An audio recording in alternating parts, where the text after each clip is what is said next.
Inesuela Mokwe TV biko na-agwa ya ebe isi esuela na-agwa ya ebe nọ. No bụ live update biko ọ gaghị ekene gwa ka ya aghaghị na ihe eji mara gị. Abụ m onye Mokwe TV. Ibo onye Mokwe TV. Ihe bụ ise bukwe bụ nwa ndị kere ebe ị ga-edobe. Ya ahụ ya. Okay. Ọ mụ bụ Sunday eze agụ. Eze nwe Igbo. Obodoeze Igbo ebe Igbo what of umleke nyine ogwo Obodoeze Anyị ekene bụ memụ anyị ekene ndị a na-emeta nwa ndị ebe anyị nọ ihe nwa na-emeta bụ onye nna nna anyị megoro gbogbo ori hapụ anya ọdụmọ bụ Sunday eze agụ Igbo ebe Igbo ụwa bụ ụmụaka shida omenala nwa machi echi ọ gbachikwara ihu mo oji kwaje abụtụmụ na omenala ejechi ihu Kenya na ekabadụ kwe na ekwenye ọbọ deme anyị ekene ya baalị kịta ya aftala ahụ na-achị ndị ebe ọzọ a na-ejekwa ebe ahụ nyefere ebe abatara ahụ bụ Okoto a na-aba anyị jebe m aga na be anyị deme ya baalị alụkwe na ọtọ ka bụ Ogbuleke na Obodukwu ahụ ebe ahụ ofirishi ụbọchị ya baalị gị anyị ekene ya anyị ekene gwa aka ya ha gwa ihe eji gwa ihe a na-eti ọmụ bụ Colino deme Colino ya baalị gị biko ihe nwa na-emeta nwa ndị ka o si aga ihe a na-eme dị n'anya ọ omenala be anyị na-eme and a na-eme ka ekwesịrị isi mee oge na-adịghị anya na ndị be anyị ga-apụta n'uju anyị emewe ihe anyị na-eme anyị sikwa ahụ na-achị anyị apụọ Okoto sie na ọba anyị fuo Obodukwu n'Obodukwu ka anyị ga-anọ wee metofu nke a na-eme taa ndị na-agwakarị ndị ụmụaka n'ebe dị iche iche n'ụwa niile ihe na-agwa ndị ụmụaka dị n'ebe dị iche iche n'ụwa niile bụ na ihe anụnwa anyị na-eme taata bụ ihe kwesịrị ka emee ndị youth be anyị ka anyị na-akpọ n'ụdị pụrụ iche hapụta n'igwe ka anyị sọpọtụ omenala be anyị omenala dị ụtọ anyị ekene gị ya baalị nnukwu mmadụ anyị nọzi ahụ na-achị kịta na-eche ka ndị mmọnwụ ndị ọzọ fụtawa ha si Umuaga wee na-agbarata ụzọ bụ ihe a ga-esi wee fụta ịna-aya ịhụkwa ka ihe ekwurube ihe a na-eme youth bụ na ihe na-aga n'obodo okwu bụ ha ji si Umuaga na-afụta na-achị hụrụ ya enwere ihe eji emere ihe a niile eji keep a good relationship different communities ihe a bụ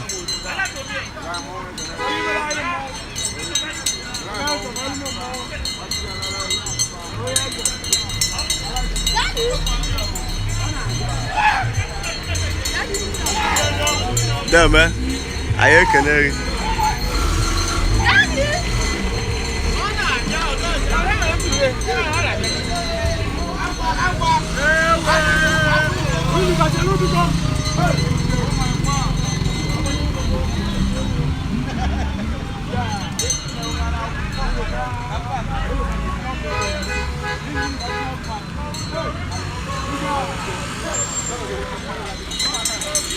na-abata biko na-agwa ya ebe isi eswere anyị na-agwa ya ebe ị nọ na-agwa ya ebe isi eswere anyị ebe anyị nọ kịta bụ ahụ na-achị ọdịnotu local gọọmenti area 2 ndị Umuaga Obodoeze shi n'ime Umuaga wee na-afụta anyị na-anyị hụkwa mmọnwụ niile si na mgbago ebe na-agbagote so ị na-eweta live broadcast anyị na-eshe ya na-egosi ndị ọzọ ihe na-eme ka ha join ya maka very soon nnukwu mmọnwụ dị iche iche ị na-enwe anya na mgbago na anyị ga na-ahụ ka ha shi nwayọ na-afụta ebe anyị ga-afụta ebe a chizie gbagowe Amokwe station ha rụzie Amokwe station na-eshi gbadawa Obodukwu ebe a ga-anọ wee mechie ebe a ka edebere ọnọdụ wee na-achị gị igbepụ afọ man anyị na-ekere gị na ya ikorobịa were a na-ama aka dimkpa nọ n'Umuaga dimkpa nọ n'Udi ndị yutu bụ na a na-eme ihe ịhụ ka a shigbolo ọkpa nwayọ akwa ya egbo oyi ahụ na-achịbe ha so ihe ekwurube ihe a na-eme mọnwụ dị ihu ọwụhụ ịga atụ Erio, Yaboku, Obunode, Modi Chiche, Oyabi Hishinam Bagabeni. Different masquerades, you will see them today. They are coming up. All the masquerades in Umuaga, they are coming out. They are coming out now. So you will see them as they are coming down. From here, they will join Aneke station and other places. So if you are joining us in Aneke TV live broadcast, Zanku Austin, Zanku Aneke. Now they will men in our package. You men in our package,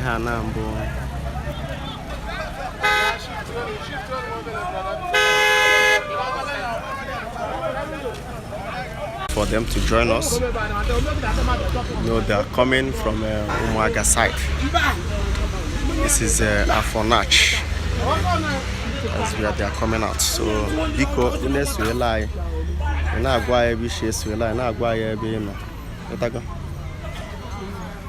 Why every no? Why can't I mesh where they go? Why every issue? Yeah? Boy, Umuaga, America, Mala. And the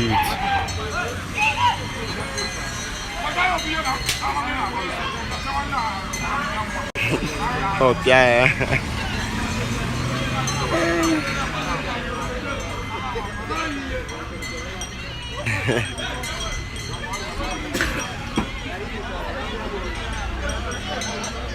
About a different masquerade, so make sure you share this live broadcast, share it to different places, share it to different platforms.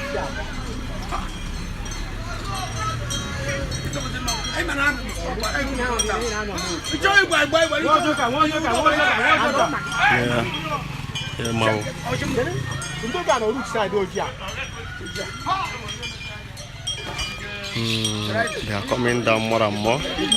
Mauchu again. Mauchu again. Maudi chichi. Mano gagevu zolute.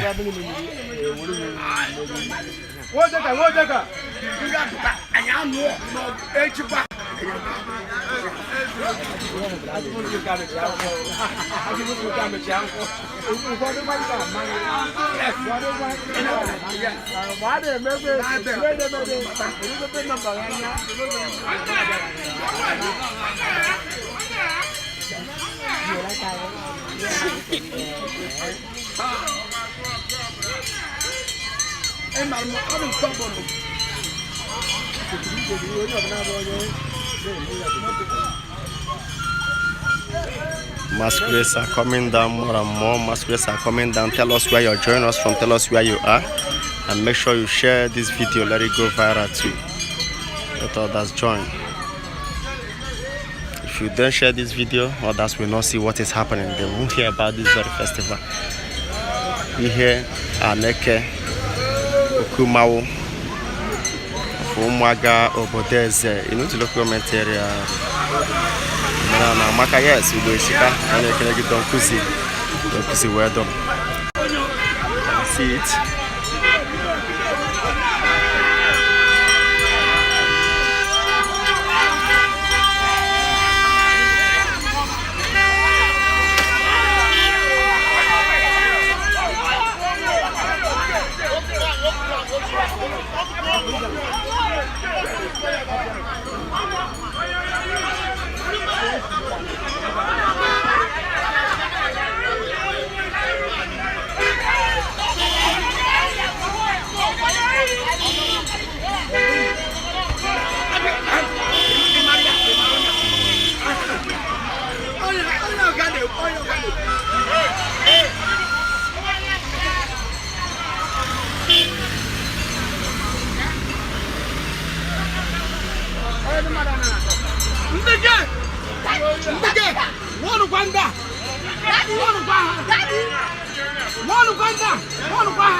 I hear Kurubane, man.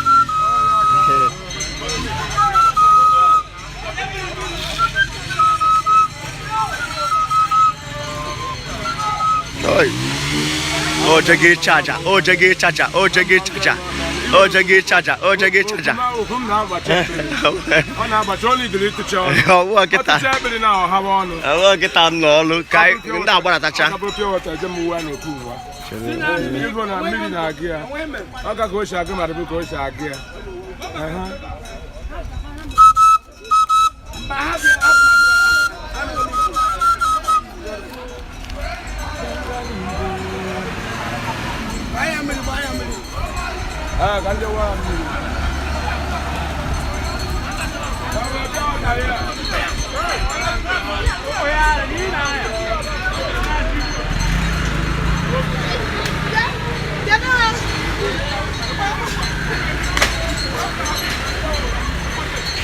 Ossetia, very interesting culture. Many masquerade are now trooping down. Many.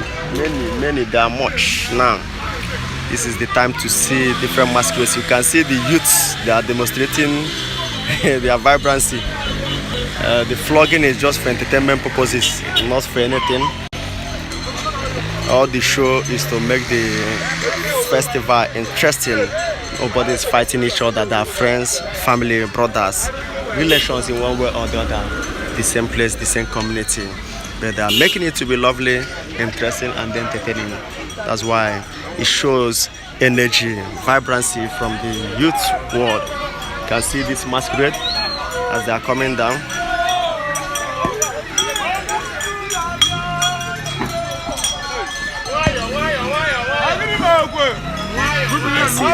You can see what they are telling you about different masquerades in Igbo land. The way they are trying everything possible to make the festival interesting. Don't go anywhere. You still see. Move! Yeah, hey! Move down!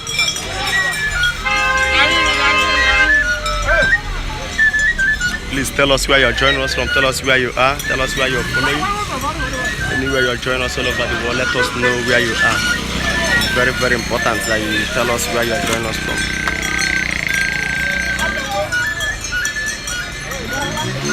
It's nice and interesting watching.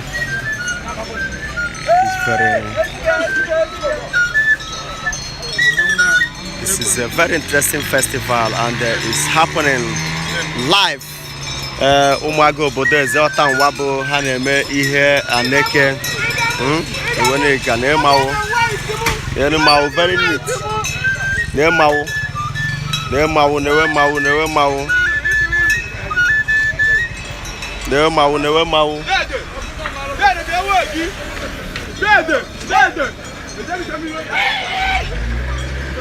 The security are trying everything possible to make sure that there is no problem, and everything keep on moving smoothly.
We are waiting for other masquerades to come and join this very cross country. Them, man. I need to yes. Yes. I need to buy.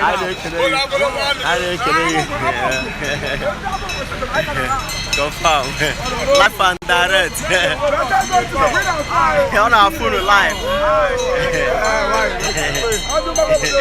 Yes. Damn.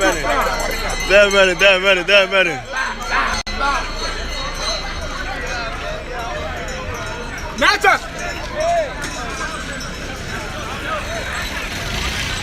Yeah. Okay.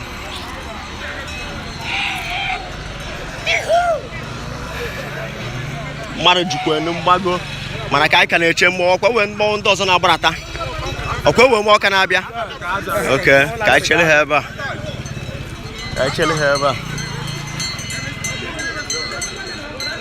Chima. Dave. Let me see.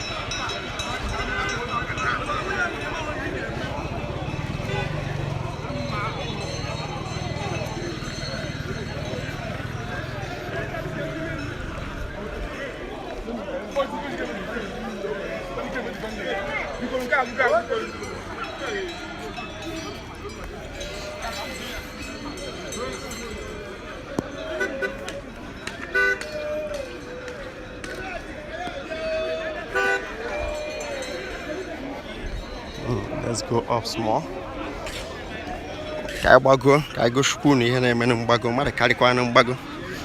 Please tell us where you're joining us from. Tell us where you are. Anywhere you're watching us live. You're here live at Afonach.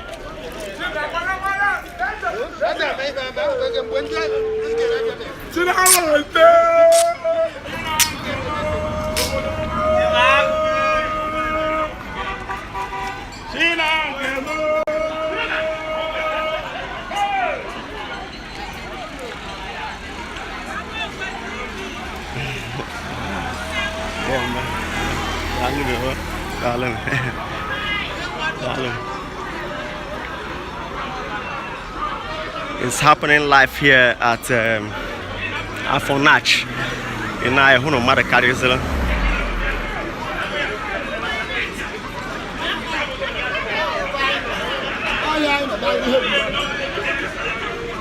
I hear club here. Aneke. Fuka.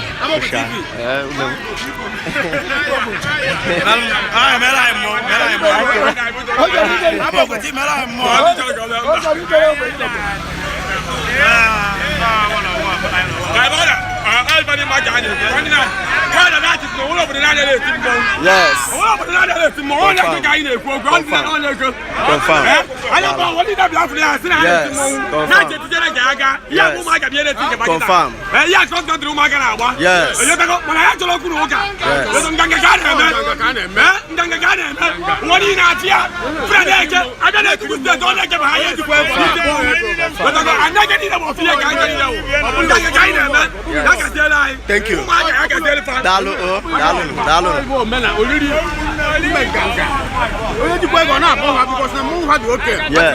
Yes. Egumbechina got on watching from Obinaguti.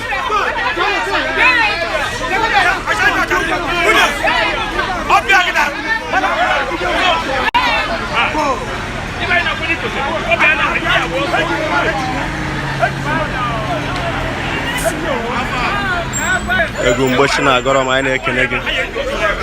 Unne share video can do so now watch okay ha na ga viral and no life una na agwa ya bu share so lie jekwa ga Aneke we are watching from Abuja them very tough fan na mo TV jeku share na different group in the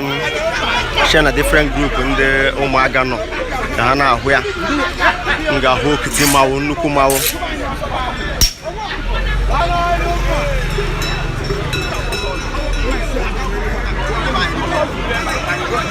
I want to wine it. You can't make good number. I have to hold the first. I was also here. What happened?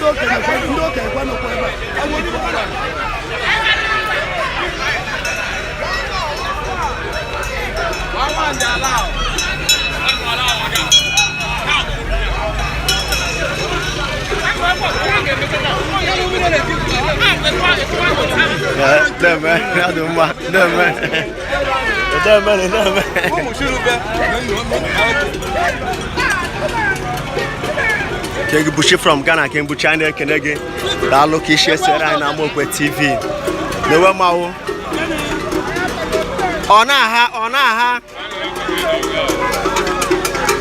Why okwa? Oh.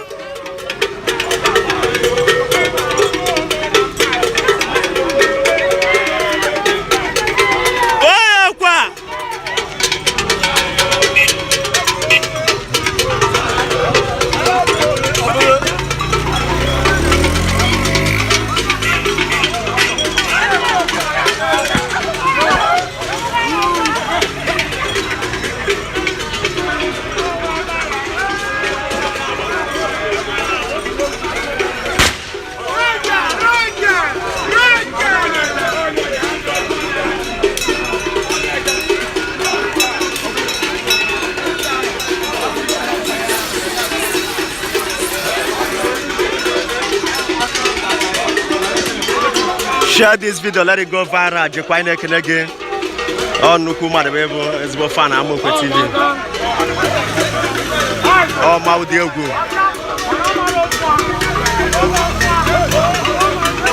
Whoa! Manakwane.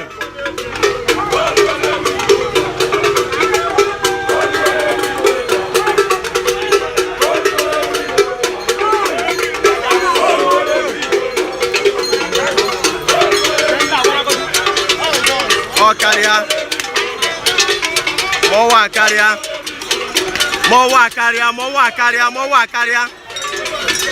Upon now we are live and direct. Now we are live. Different masquerade. The course on Umbada. Different masquerade from different places. No one.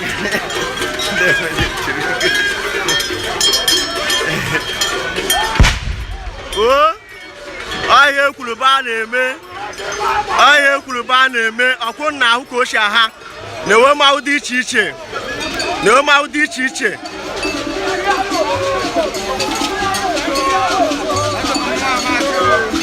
Oi, no mawo. Ha. Oh, you Kulubane, Banakwane. You Banafe. Ha.